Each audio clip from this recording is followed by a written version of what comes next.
Taran, welcome back. You finally made it. So And traveling appreciate the country. appreciate you come sit down with us or with me. I wanted to go back. We did a podcast about a year ago where we were talking about our predictions for 2025, where the market would go, um, buying as far as mostly geared towards real estate, but just in general. I think for the most part, ChatGPT gave us a B plus when I threw our predictions in there and said how do we do. But I think for the most part we hit it pretty well. One thing I think we missed was we thought interest rates would come down a little bit lower than I think predicted 5.5 to 6. Where depending on where you're at, you can get mid to high sixes. So Mhm. we missed it by about a point there. But the same token, president and the current administration would want it closer to where we are. Obviously, there's some infighting with Jerome Powell and all that stuff. Uh, I think we thought the market would soften a little bit. I don't think that it has. Mhm. I guess overall, I would say we were a little bit overly optimistic on our predictions. I don't know how you feel, and also I want to go into what do you think 2026 is going to happen with that. Yeah, I think the big thing that we expected to happen as far as the single family market was that purchasing or buyers would become a little bit more active. And while I know that there is still some cases of bidding wars at the median price points, so there's been a lot of reductions and much less inventory. And which was one of our predictions is that the inventory would decrease significantly, which would keep the median home price climbing, which is true. But But do you feel like it's climbed as much as we thought it would, or I would say it's more stagnant as far as I think the rate, prices? yeah, the rate at how quickly it was rising has slowed down. But I mean, a balanced market is 6 months of inventory, and I haven't looked in a while, but I'm pretty sure we're somewhere around 3.5 months in our market at least. So it hasn't crept up as much as we thought it would. Now, if interest rates did come down that point that we predicted, that inventory would shrink even more because there's less people putting their houses on the market. They're locked into their 2, 3, maybe even 4% rates. And so to go buy a property at 5 or 6%, their mortgage is nearly doubling. So that's causing less owners to put their houses on the market. Same number of buyers looking for less number of houses, supply and demand, prices are going to keep increasing.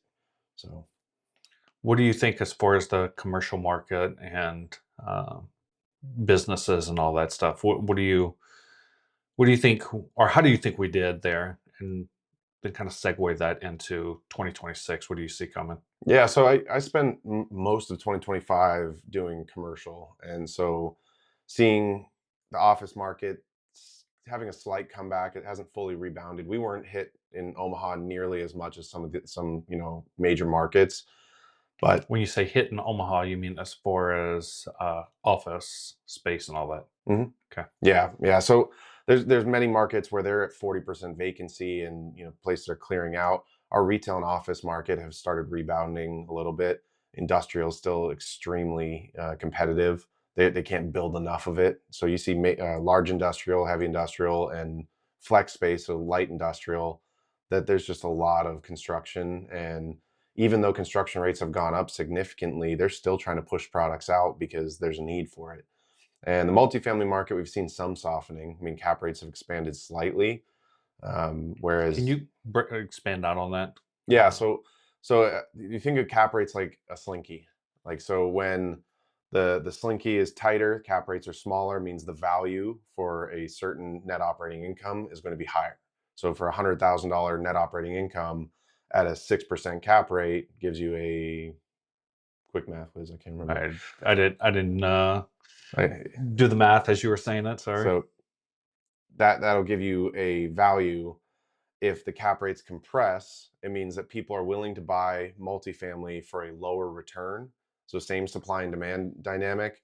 But if the cap rate's a five cap, then someone's paying $600,000 more for a like kind property. That math is not accurate at all. But when that slinky expands, it means the cap rate is increasing and people will only buy multifamily if they get a higher return on it. And so that affects sellers and investors and where they're parking their money and whatnot. Uh, what's kept the cap rate from expanding significantly is the number of 1031s, is my opinion. Is there's been so much money redistributed that they'll take a lower cap rate, or they'll buy at a lower cap rate because they just need to park money to avoid capital gains tax. So it's still keeping prices competitively high. But whereas we might have had a 6.5 cap on B class multifamily in Omaha, it might be a 6.75. It's not a major difference unless you're looking at like a 300 unit apartment building. Each, basis point is a larger spread. But in multifamily, the biggest impact that I could not have predicted, and in all of our holdings I did not predict, was insurance and taxes rising so significantly. We had some properties that the taxes almost doubled on. Insurance has quadrupled on some properties. Our older buildings, so anything older than 1980, we have some that are early, 19, I think 18 is our oldest property right now. The insurance rate went from, when we bought it, at maybe 250 per unit. I predicted them to go up to 400 per unit. Thought that was pretty conservative. They went up to 1200 a unit. That's absolutely insane. And most of it is the carriers no longer want to touch multifamily because of how many claims there were over the last 5 years.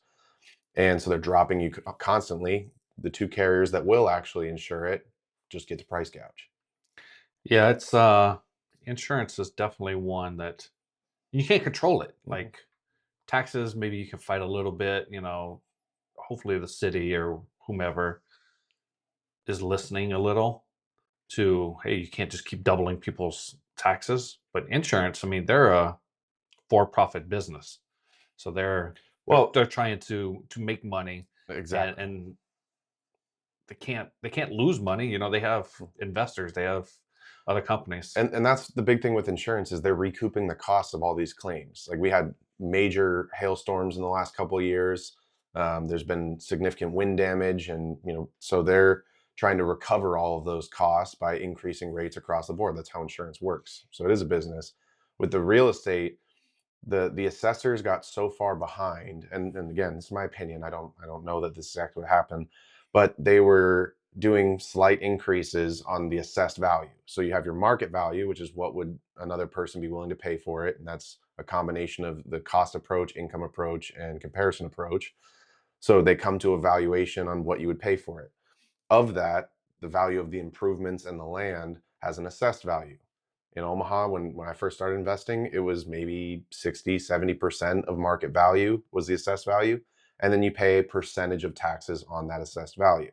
So you buy a property for 1 million, it might be assessed at 600,000, you pay 2.5% in taxes. What happened was, as market values went up significantly, there became too big of a gap between the assessed value and the appraised value or the market value. And so they had to catch up to that. So what they did is they drastically raised the assessed values and lowered the mill levy. So mill levy went from, like, I think it was 2.6% a couple of years ago. It's now 2.00 or 02%. Um, and that's on a higher assessed value. So now every year they can do 3% increases, and they'll keep up closer to market value. But we saw drastic appreciation in the last 10 years. Yeah, I can't speak to every place, but I know in Omaha they try to stay at the 90-ish% of market value.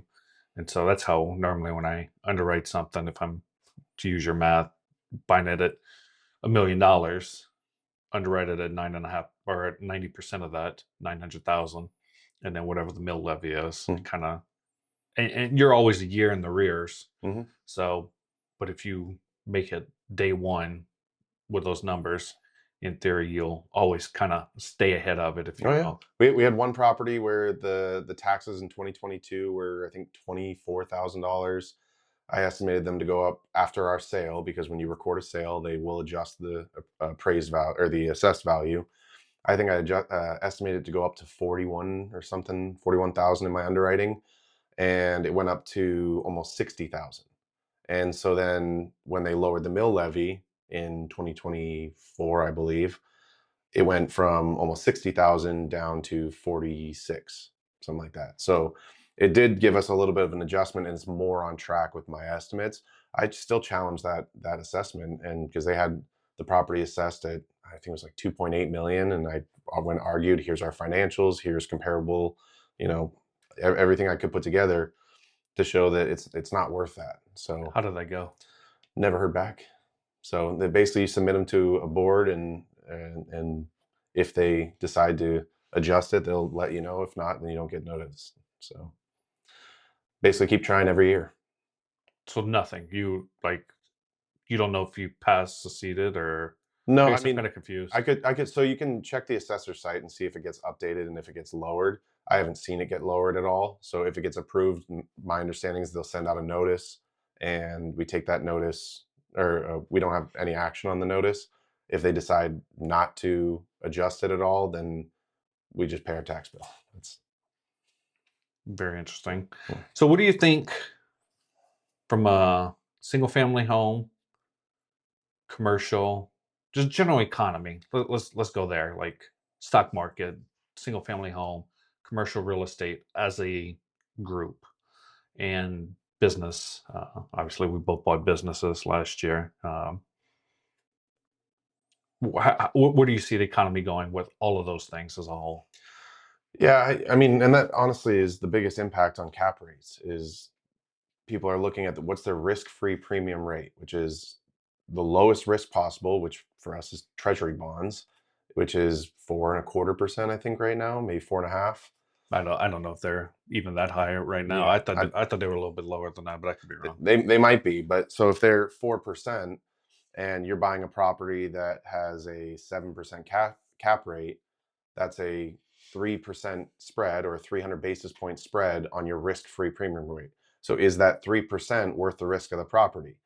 And for me, honestly, a lot of properties, the answer is no, because of how upside down so many properties out there are. Like I would want a higher cap rate, which means lower value or lower purchase price, just to make the numbers work.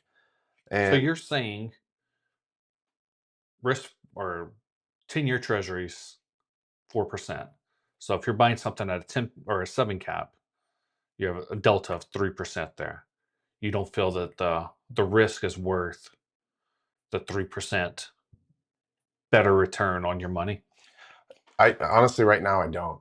I mean, and which is why I'm seeking out alternative investments for my portfolio, which is business and other things I can force value into. I just don't think that And the when you numbers make say that, sense. you're talking from a near term 2026 perspective, not necessarily a long-term perspective where you're compounding your wealth. You're talking strictly, like I said, 2026 numbers. Yeah, absolutely. And not to say that I wouldn't buy a 7 cap property if I was physically capable of putting 40 or 50% down on a property, then absolutely. Or buying it cash, then yeah, that 7% cap rate is better than the 4% treasury. But if I can get a 6% return investing in mortgage-backed securities or investing in, any other alternative that has a lower risk, that 6% return at a lower risk is more attractive to me than a 7% with a lot of risk. So this is interesting. I mean, we're however many years apart in age, different points of life. So I have a different philosophy than you, just based on what I'm trying to achieve versus what you're trying to achieve. And I think our perspectives differ slightly because of that. Because I'm like more in the I'll put 40, 50% down and take the tax advantage here in 2025, 26, Mhm, and that money's safe. It's just sitting there. Obviously it's not putting food on the table. It's just equity. mhm, But where it does help me is it might save me $50,000 on the tax bill in 2025 or mhm. 26, and so that's where my perspective comes from. Versus, and then I'm playing it more for the long play. Mm, So, but you're looking at it as how can I put food on the table in 26? So it's two different perspectives, two different absolutely. viewpoints. And I think that's a great point. And when I first started my real estate business, I built this framework, and I've talked about it a couple times on the podcast. I've yet to be able to disprove the philosophy that I had when I first started. And based on 5 pillars, the last 2 pillars are growth and sustainability. And growth, you could be 90 years old and still be in the growth phase. You could be 21 and be in sustainability. So I don't think it has anything to do with age. It's just where you're at in your investing. And where I'm at is I have enough depreciation. I'm a real estate professional, so all of my depreciation comes off my earned income.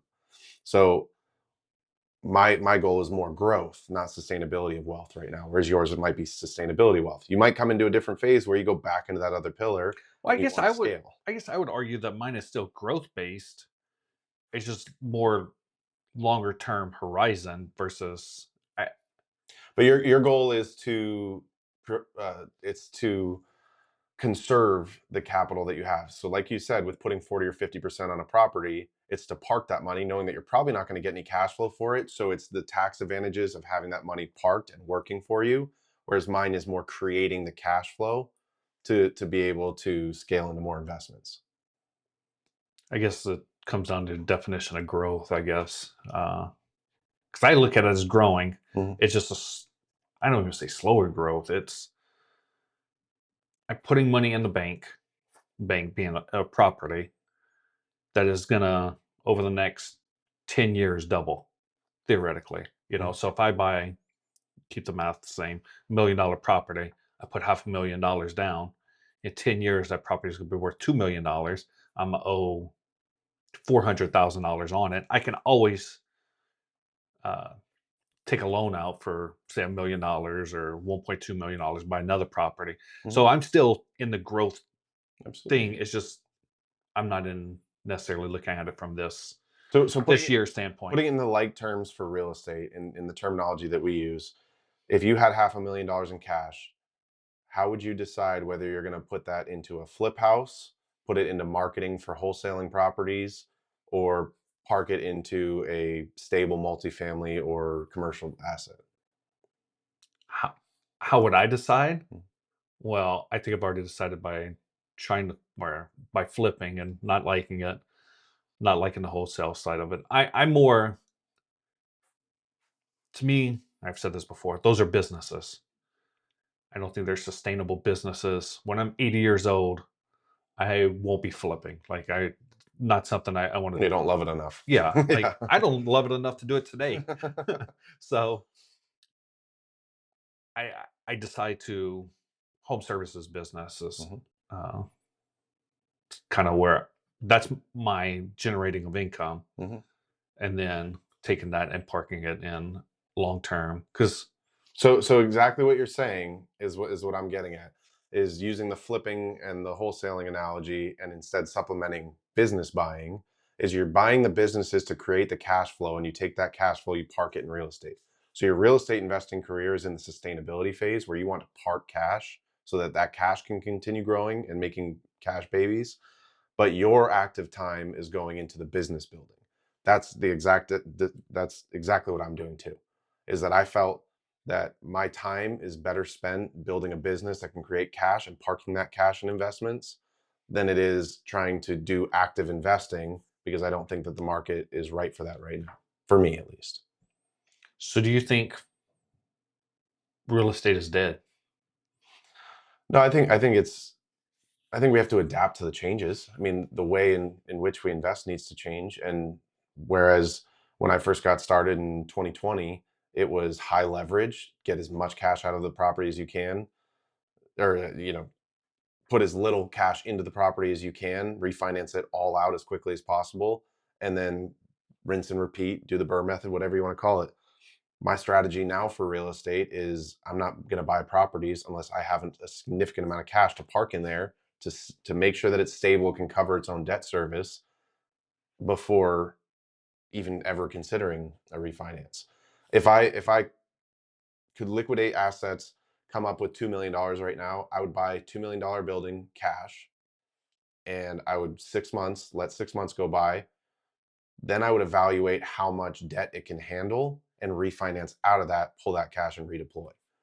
So my strategy is completely flip flopped based on where the market's at today. So you wouldn't go in there with a hey, I want to pull 60% out or 80% out or whatever. You would see what it can handle based on the 6 month litmus test, if you will. Well, it's yes, I would pull it out, but what I'm saying is pulling out the cash rather than putting a minimum amount down payment. I guess what I'm saying is you would see how much cash you can pull out versus having a defined requirement. I need to pull out 80%. Correct. Yeah, and so when I was buying properties before, it was I was shopping around for lenders to find who would require the least amount down payment. If we get 20% down, if we can get 15% down, sometimes 25% down.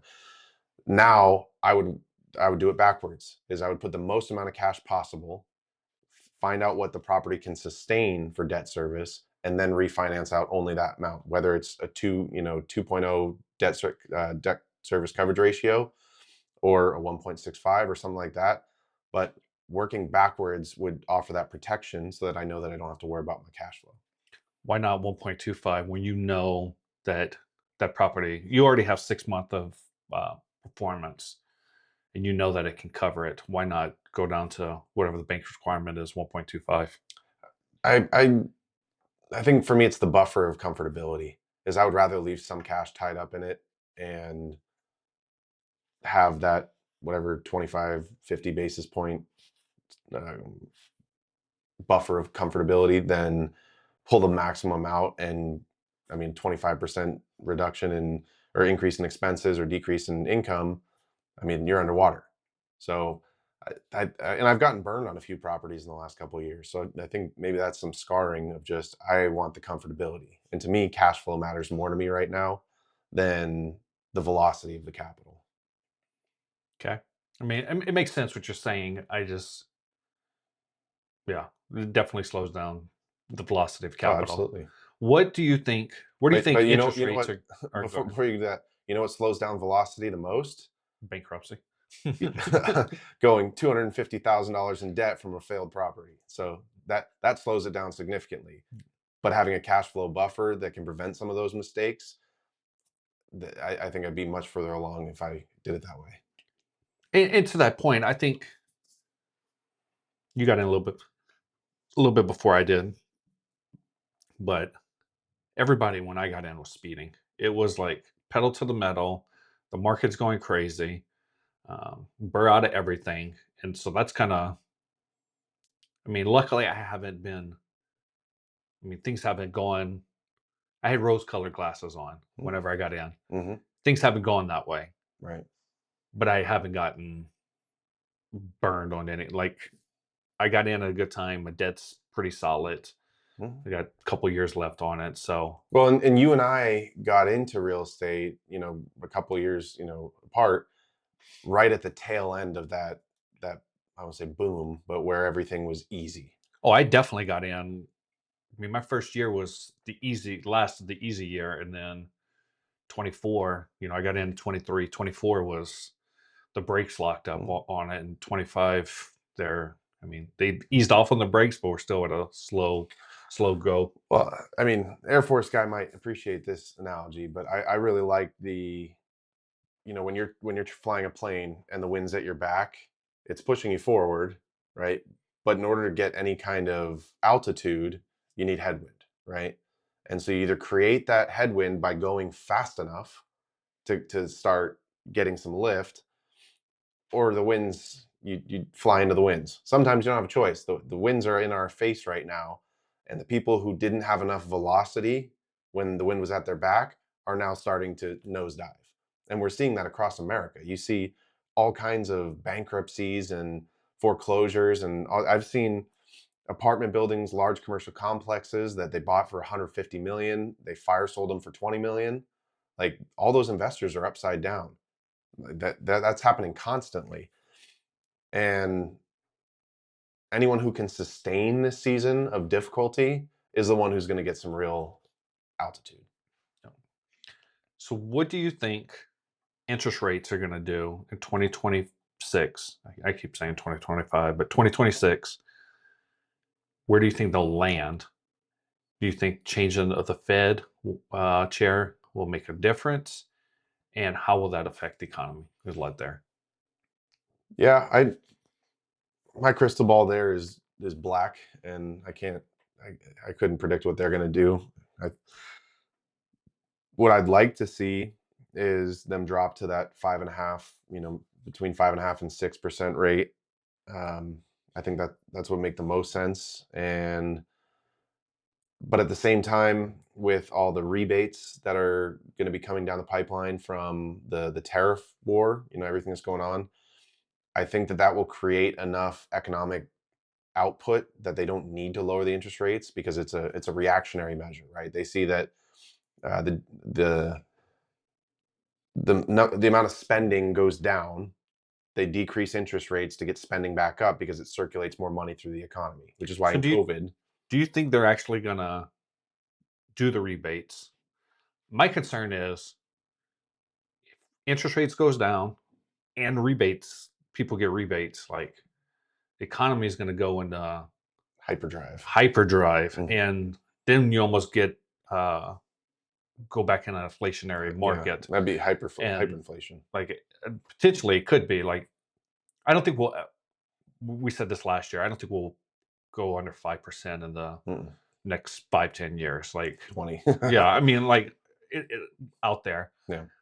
but I could see 5.25, five, maybe 5 1/8. Like kind of getting down there towards the fives, below 5.5. I guess is what I'm getting at, but not quite to five.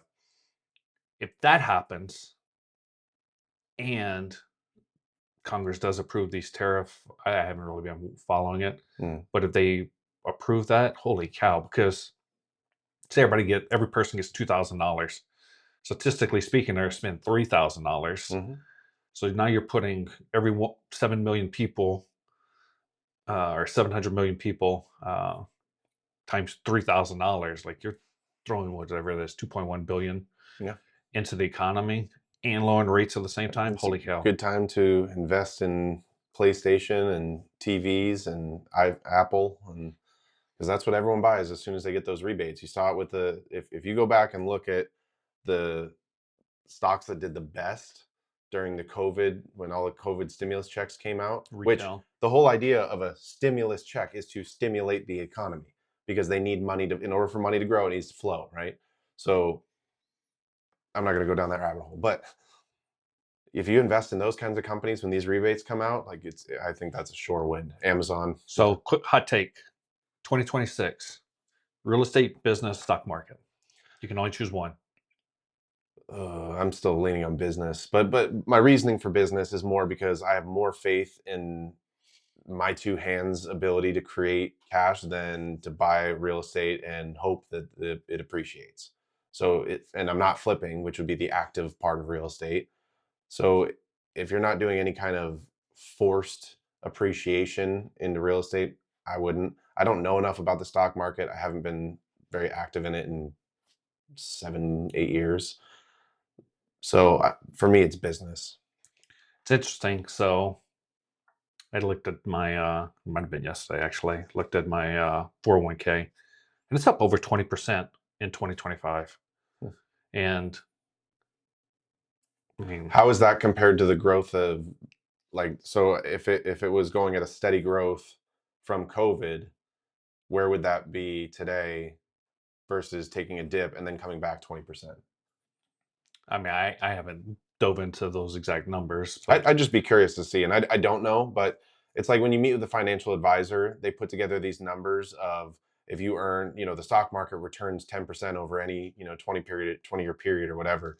So if you do the math of if I invest $10,000 every year at 10% compound return on a straight line, yeah, that's perfect. But we know that the stock market doesn't always return 10%. Sometimes it has a down year. and for me, so got out of the Air Force in 2020. So my 401k started at the bottom, At the if you will. bottom, So like my 401k so you have less isn't metrics. yeah, it's not a Mhm. good Indicator. indicator of it Mm. because mine's been pretty much growing that whole And time. I'm not saying that I know the answer to that. I'd just be curious to see if we looked at it since 2000, where those went. Because I have family members that said the same thing. Oh, my 401k went up 30%, whenever, and all this stuff. Like, okay, but it took a 60% dip over the last 3 years. So Yeah, I don't know where that's at. I know last year went up 15-18% as well, and then like I said, it's up I think not quite 21% this year. So it's been going fairly well, but I wouldn't be surprised for the average person, pouring all your money in the stock market in the next year or so and learning how to buy a business. Because I don't think you feel comfortable buying business. I don't know that it's for everybody though. No, And I and agree, but also you could still be a limited partner in buying a business. You can find a strong operator. Say, I have this cash thing on the sidelines. I want to come in as a joint venture partner, to help fund these acquisitions. Like it, I think that's the opportunity is making well, that more to that accessible. point, target rate for private equity is 22%. Like that's coming in as a private equity company trying to get a return. That's what they target, 22%. I don't know as an individual investor that you can do that going in. But I think, just my crystal ball that's broken 50% of the time, in 2026, you might be able to hit that in the stock market. Hmm. Yeah, it'd be interesting to see. And my argument with the stock market is people look at numbers as absolute, but it is very easy to skew numbers just depending on the way you're looking at them. So if I look at the 12-month returns and it might say 85%, but if I look at the 5-year return and I had $100,000 invested, it took a 50% dip. It's not a 50% increase to get back to that 100,000. It's 100% to get back. So if I look at it during that chunk of time, I would need a 100% return on my money to get back to my initial principal balance. And so if I get an 80% return in 1 year, I might have gone from 100 to 50 up to 85 or 90, whatever that math works out to be. So I'm weary of those types of investments. And 22%, I mean, for private equity, I think depending on what type of private equity you're investing in, it's possible. Like if you're doing investments in joint venture, like joint ventures hitting those returns. But if you're investing in a real estate fund, it's supposed to be more stable than small And business. and when I so for real estate private equity, typically what I say is 15%, but you're getting the tax benefits of it. What I'm talking about with the 22% is more the business side of things. So it's more active. So you're not getting as much of a tax benefit. So that's kind of the difference there. And what I'm talking about, Hmm. 22, when I'm talking, I'm just talking about business side of private equity. 15% is typically what I've seen. And more recently I've seen them go down to 12% Yeah. uh, for that. Um, you brought up a point I wanted to highlight. A lot of times, so I just got back from my mom's house.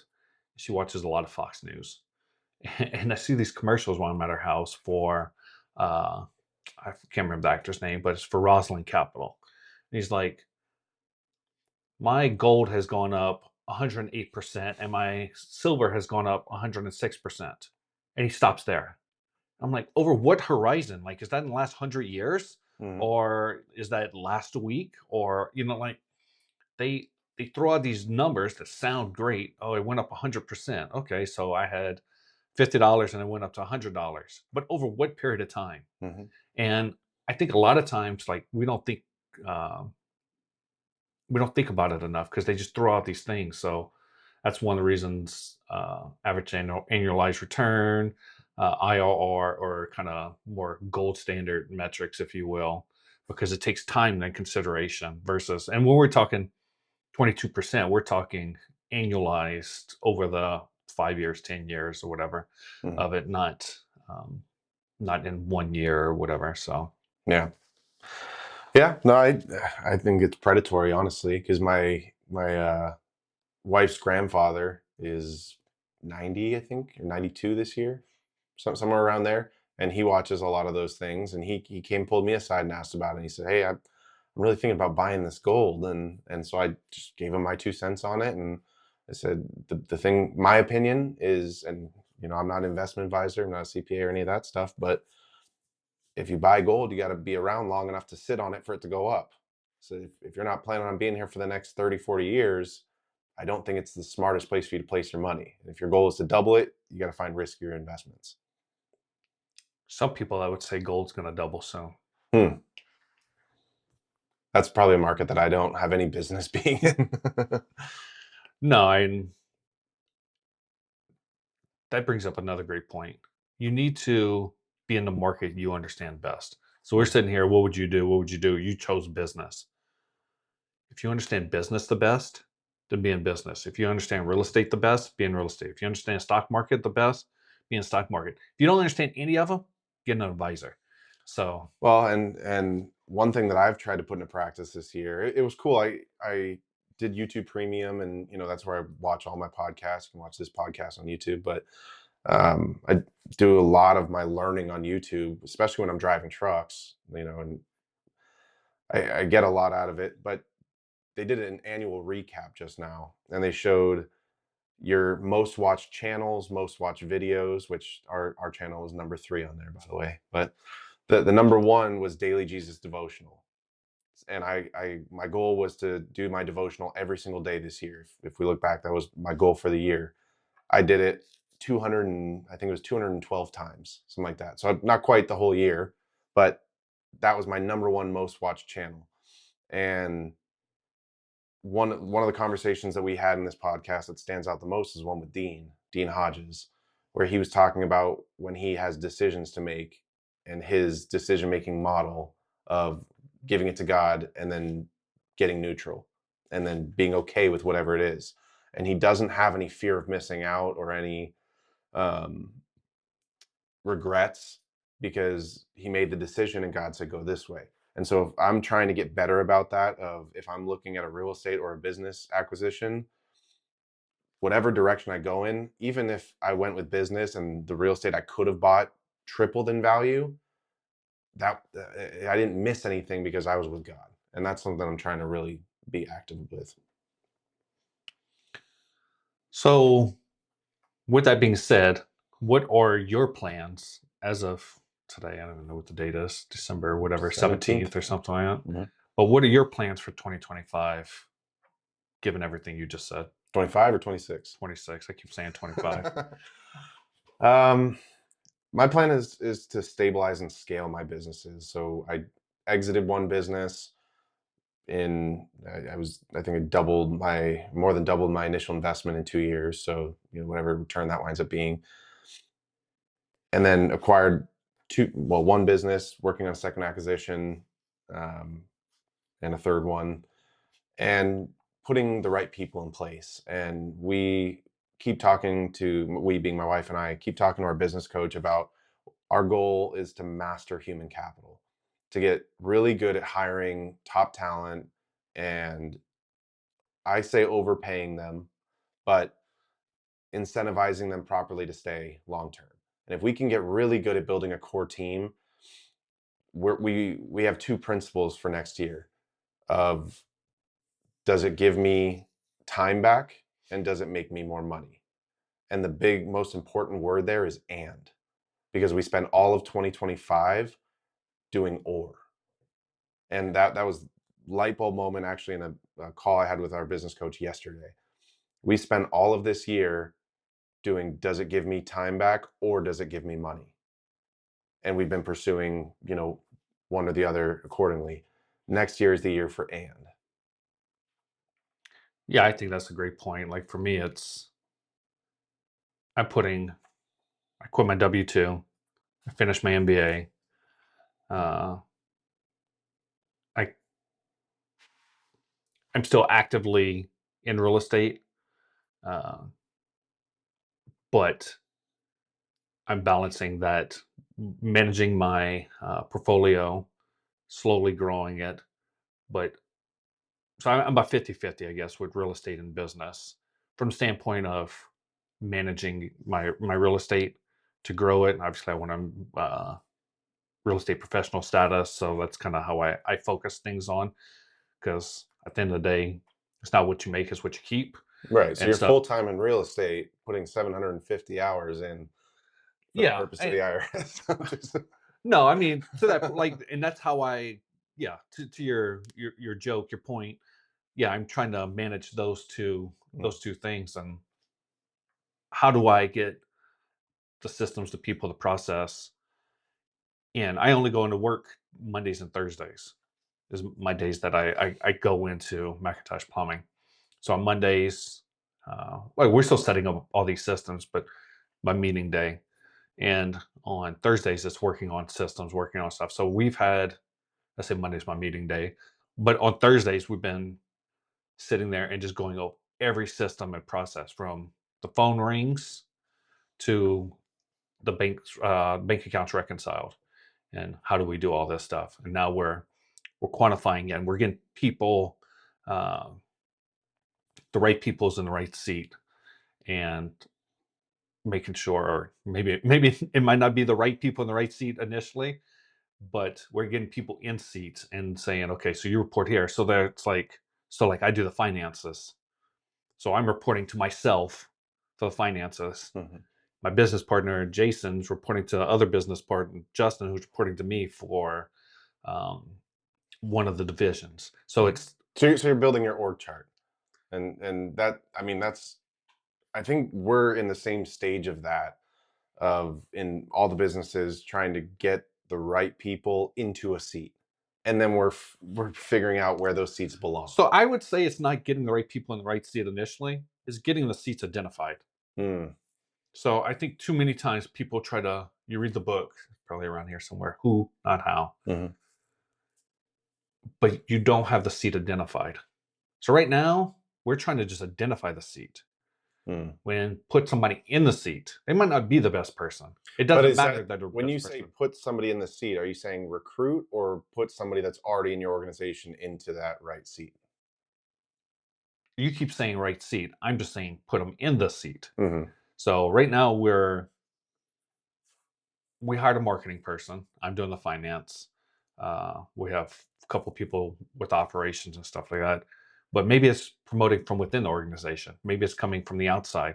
But it's just getting somebody in the seat and figuring out, is the seat working? Is this the right the the what? well, I'm saying the right seat, not the right person. Like, is the seat identified correctly? Right.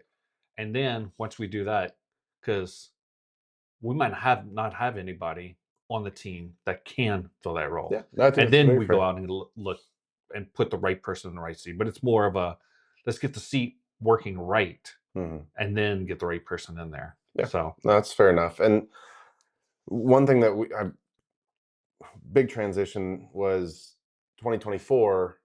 Every business that we were operating, I was kind of acting as more of the COO of, head of operations and all that stuff.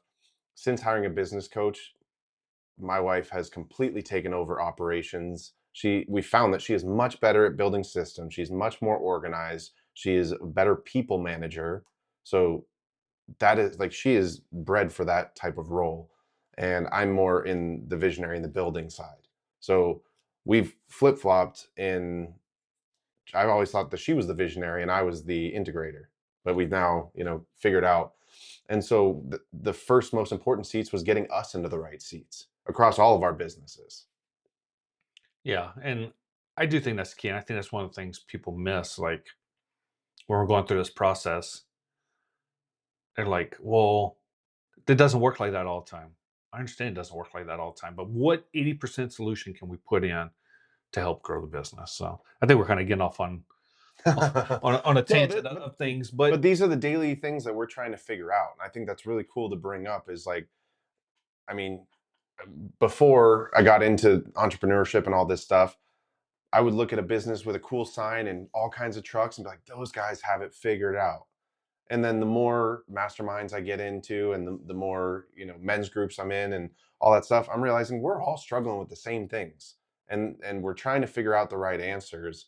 So what you and I are going through in both of our businesses is common in many businesses. And that's the whole premise of why we started this podcast. well, I think it's not common in many businesses because I would argue most people don't do it, and that's why their business doesn't grow. True. But they have the same problems. And the podcast that we had with Paul, it was really cool to see. We asked the question of, what EBITDA size or what size business do you start to see different, managerial positions? And he's like, you'd expect that the larger businesses would have it all, structured properly. He's like, but a lot of them don't. So I think it's fascinating to see. Gotcha. So break out the crystal ball. I know you said it's black. Is the economy better a year from now when we're having this podcast, or is it worse? I think so. I think it's going to be better. I think that the unemployment rate is going to continue to go down. I think there's going to be It just more. went up. Well, right now it did, but I'm saying for 2026, if you look on it, well, let's talk about the time period of it going down. In the last quarter, it went down, right? Or went Uh, up rather. it went up. I don't know if it's quarter or month. The numbers just came out. Okay. Whatever in the last week, it went like. I mean, it's a lot. A lot of reason why it went down is because uh, they have laid off so many government employees. So Mm. the private sector has gone up if you look at it, but when you look at everything from a holistic standpoint, that's my understanding at least. Well, and also that's another example of how they calculate the numbers matters because people think unemployment comes from anyone who doesn't have a job, right? But unemployment is who is actively looking for a job and cannot find a job. And I think that that speaks for itself. But anyways, I think that the economy is going to be in a better position a year from now. And I think that the creation of AI jobs, like we've talked before about people panic every time like, oh, AI is going to take all our jobs, but they forget that it's going to create more jobs that are higher paying. So I think people need to be going and getting skill sets in technical fields or electricians or like you said service-based businesses. I think improving those skills, there's going to be an abundance of job opportunities out there. You look at all the data centers that are out there. I mean, there is billions and billions, if not trillions of dollars of work out there just for data centers. Like in every trade, every major trade possible. I can't even talk to a major electrical company without them having something to do with the Google plant or the Facebook plant. They've all done something there. So the jobs I think are there for the right skill sets. Yeah, I agree. I think the next boom as far as jobs, like if I was 18 years old, I'd be plumbing, electrical, HVAC, Mhm. something of that Well, sort. it's the low skill jobs that are going to be taken by AI first. You've already seen it at McDonald's. They've replaced all of their cashiers with towers that you go in and order yourself. Like that wasn't around 10 years ago. So that means that they can do the job with four less staff members. That means that there's four less. I mean, granted, they get paid pretty well. It's 15, $16 an hour here. But those low skill jobs are going to be the first ones to get replaced by AI. But if those people are going getting training and learning how to program AI or how to service it or whatever, who knows? That might be millions of jobs in the future. Yeah, I think AI cybersecurity. I don't know exactly what that career field is going to look like Oh here, yeah, it's going to be a but gold mine. it's I think that's going to be one of the big ones. Yeah, Just from my hot take on that. yeah, So absolutely. cool. And we talked about it with the creation of the phone and all that stuff and cart and buggy to cars and while what was your example of the people who groomed the horses might have been out of a job, but then they go learn to service tires and work on engines. Yeah, so, anyways, but yeah, I'd be interested to see and watch this podcast in a year and see how our predictions look. But I'm happy with a B+ for the last year.